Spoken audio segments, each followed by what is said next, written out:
представителите в тази теглова дивизия. Успя ли да погледаш няколко мача на турнира Странджа? Как играят? Какво е нивото? Да, аз точно това казах, че азиатците върват с пълна сила нагоре, но това при тях, както казах одеве, също влияе много, че те имат много спаринг партньори. Всеки се бори там да завоюва първото място, да участва на големия турнир.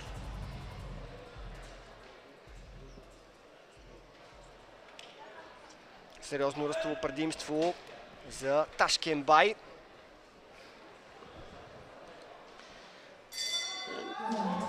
Сега ще видим, защото индийците хич не са за подценяване. Страшно впечатление правят. И те много добре върват нагоре. Аз специално и този индиец го гледах. Много правилно играе. И аз мисля, че ще направят много хубаво среща. Един от най-успешните индийски боксьори през 2019 остана на второ място на световното първенство. Бил азиатски шампион през 2019 година в Банкок. Общо взето печелил медали от много големи състезания. Така че знае какво прави на ринга. Така е правилно и срещу него има изправен добър боксер. Затова е интересно да видим как ще започне срещата. Ето, както виждаме, индийцът сега вкара 2-3 удара. Ето, още има серия. Много добра задна ръка има. Прекрасно работи с нея Амит Амит. И точно знае кога да пусне удара, кога да се дръпне. На мен още от първия ден ме хареса този боксер. Определено има класа в играта на Амит Амит. Той все още не е спечелил олимпийска квота, така че ще го видим в Италия на квалификацията. Добри боксери се и заслужават такива да спечелят квоти и да радват очите на Олимпиада. Но сега на мен индийца ми прави по-добре впечатление от казахстанец. Много е талантлив Ташкенбай, световен шампион за юноши младши, юноши старши възраст. Тепърва навлиза при мъжете, само на 20 години е. Дясно коше забива Амит. Аз казах, че много добро впечатление прави индийца и поне за мен до момента печели срещата. Има още много време, но много добре играе. Не е лош старт, по-агресивен е, знае кога да натисне, а на моменти... Изглежда е доста по-опитен от него и има усета точно кога да направи атаката. Нещо се случи май с боксовия кец. Кеца се е вързал, няма контузии. Много силен турнир за Амит Амит. Всичките си 3 мача тук спечели с по 5-0 съдийски гласа. Не остави никакви шансове на конкуренцията. Победи боксер от Украйна. След това надви един монголец и на полуфинала се справи с Самет Гюмуш от Турция. Не, това е много хубаво. Турнир Странджа стана много силен. Но виждаме, че вече няма индийц, няма това. Силите почти са изравнени и просто не може да кажеш кой ще победи. В прекрасна форма изглежда Амит Амит. Десен прав в главата на Ташкенбай, който просто изостава с една идея от атаките на Амит Амит. За мен индийци е по-опитен боксер и ако продължават така, ще спечели срещата. Ташкенбай миналата година достигна до финал на шампионата на Казахстан. Там загуби от най-добрият боксер на Казахстан в тези ниски категории, Секемби Босинов, който неведнъж сме го виждали да печели отличия на големи първенства. Но и миналата година беше момента, в който Ташкенбай спечели световната титул при юношите. 10-9 за Амит Амит, единодушно за индиеца. Никакви проблеми. Няма спор в такъв рунд, в който единият боксер доминира категорично. Макар че тук, и не само тук, и на други турнири сме виждали какви ли не съдийски решения. Така е, но се пролича, че индийца е доста по-опитен от казахстанския боксер. Използва всички моменти, правилната дистанция, правилно насочени удари и заслужено се печели с 5-0. Ташкенбай за втори път е тук на турнира Странджа и за пръв път достига до финал, което е прогрес.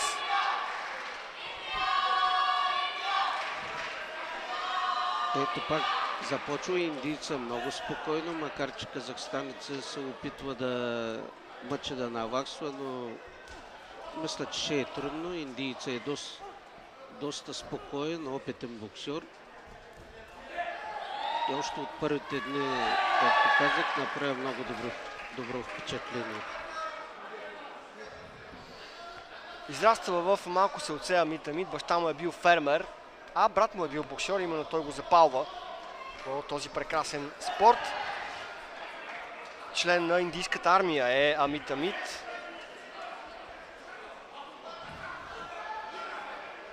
Това не знаех, нали, че е в армия, ама те там се раздават всичко им е живота в армия в това и правилно са го подбрали като смел, силен човек.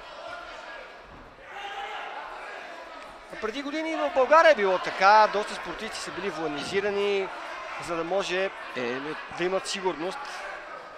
Така беше и нещата бяха много по-добри.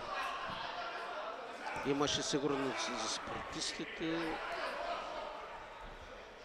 Да, дори след края на кариерата биха могли да се реализират, било то като инструктори по бойна подготовка, било то... За всичко, за много работи просто помага това. Малко по-равностойен този втори рунд, но отново Амит Амит е по-агресивният боксер от двамата.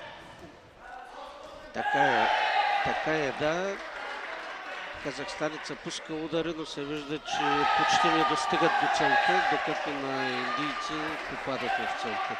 Много е бърз и прецизен, знае точния момент кога да атакува и забележи колко интересно с няколко крачки успява да докара Ташкенбай в близост до въжетата. Когато казахстанецът се озове там, веднага Амит Амит атакува и вкарва точни удари. Значи това е много важно, да може да прецениш точната дистанция, тогава да стъпат краката и стъпат ли точно да са на дистанцията, няма как да не попаднат. А и когато Ташкенбай е близост до въжетата, вече мобилността му е ограничена, не може да бяга и дори да се опита. И няма този опит вече да знае какво да направи.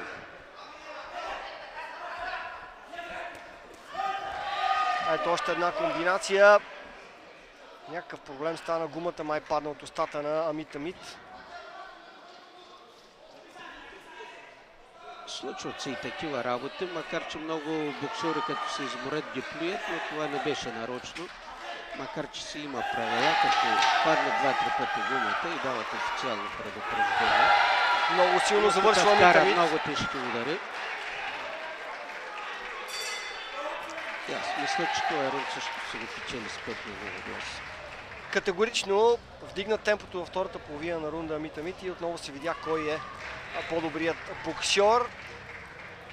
Тепърво му предстои мисия за попадане на Олимпийските игри. 5-0 съдийски гласи във втория рунд. Убедително води с 20-18 и в 5-те съдийски карти. Но сега пак казахстанеца ще тръгне вече да се хвърля в атака, но пак ще попада в рискови ситуации и просто трети рунд ще се доиграе. Дали Амит Амит няма да реши да експериментира, да види дали би могъл да спечели третия рунд, евентуално ако бъде поставен в ситуация по време на квалификацията или на друг турнир, че трябва той да бъде агресора. Как мислиш? Или по-скоро ще играе на сигурно? Не, той боксера от Казахстан сега ще търси някой силен удар, нали, нокаут. Аз за Амит питам, дали индиецът ще опита да бъде все така агресивен, както в първите два рунда, или ще действа по-дефанзивно? Аз мисля, че ще продължи. Той е опитен. Значи един опитен боксер винаги ще направи това, ще играе така, както му върви играта. Независимо, че води, и той го показва, започва пак по същия начин, се продължава играта. Тя му носи успех и няма смисъл да я промени. Какво би трябвало да направи при подобна ситуация казахстанеца? Ти какво би го посветило в ъгъла, когато матчът не върви за него? Просто да търси някой нокаутиращ удар. Друго просто няма и какъв съвет да му се даде. Много добър финт на Митамит. Хваща се казахстанецът, вече отнесе доста тежки бомби в този матч и знае какво го чака. Страшен усет има индийцът. Толкова изчислява точната дистанция, че по-нисък е, стъпи му крака и веднага нанася удар. И играе само с точни удари, които е сигурен, че ще попадне. Почти не хвърля в въздуха удари. И много хубаво скъсява дистанцията, той е по-ниският, но виждате, когато се приближи, нещата стават ясни, няма отговор. Боксерът от Казахстан.